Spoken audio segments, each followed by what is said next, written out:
దోల తీరిపోయింది మామ. మీరు విన్నది నిజమే. ఎక్కడో జాబ్ చేస్తున్నా నేను, సంక్రాంతికి ఇంటికి వస్తున్నా. ట్రైన్ లో అయితే ఖాళీ లేదు, దోల తీరిపోయింది.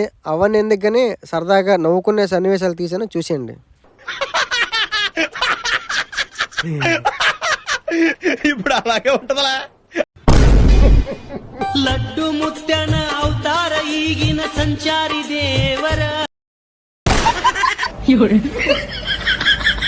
ఓ my god, what is this life?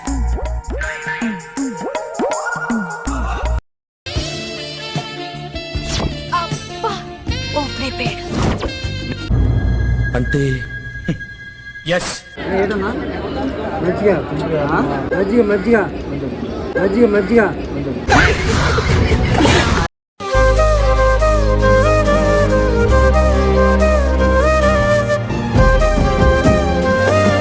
చాలా రోజులు అయిపోతుంది చూసిన భూమిని.